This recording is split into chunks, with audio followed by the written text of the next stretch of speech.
નવસારી જિલ્લાના ચીખલી પોલીસ સ્ટેશનના વિસ્તારમાં 18 વર્ષથી લૂંટના ગુનામાં વોન્ટેડ મધ્યપ્રદેશ જાંબુવાની કુખ્યાત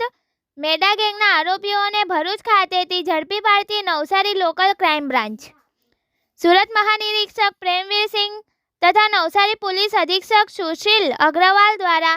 નાસ્તા ફરતા આરોપીઓની ઝડપી પાડવા માટે ખાસ ડ્રાઇવનું આયોજન કરી તે દિશામાં અસરકારક અને પરિણામલક્ષી કામગીરી કરવા સૂચના આપવામાં આવી. જે સૂચનાના અનુસંધાને અસરકારક કામગીરી કરવા લોકલ ક્રાઇમ બ્રાન્ચના પોલીસ ઇન્સ્પેક્ટર વિજય જાડેજા દ્વારા લૂંટઘાટ, ઘરફોડ, ચોરી જેવા ગંભીર ગુનામાં વોન્ટેડ આરોપીઓને ઝડપી પાડવા જરૂરી સૂચના અને માર્ગદર્શન આપી લોકલ ક્રાઇમ બ્રાન્ચના પોલીસ કર્મચારીઓ વર્કઆઉટમાં હતા. તે દરમિયાન પોલીસ ઇન્સ્પેક્ટર ડીએમ રાઠોડ તેમજ assistant police sub inspector Sunilsinh Devisingh,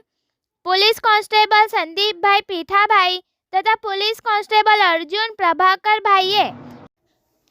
human intelligence અને ટેકનિકલ એનાલિસિસ દ્વારા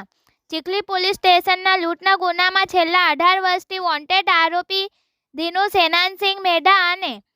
બદિયા નીનામા ભરૂચ હાઈવે ખાતે હોવાની બાતમી હકીકત મળતા ભરૂચ લોકલ ક્રાઇમ બ્રાન્ચના પોલીસ સબ ઇન્સ્પેક્ટર ડીએ તુવર તેમજ તકદીરસિંહ બલવંતસિંહ પરમાર અને વિજયભાઈ દીનાભાઈ આહિર સાથે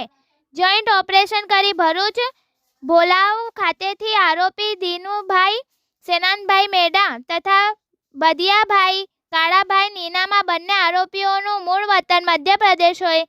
તેમજ ભરૂચથી ઝડપી પાડ્યા હતા. આરોપીઓ વિરુદ્ધ નામદાર કોર્ટમાંથી સીઆરપીસી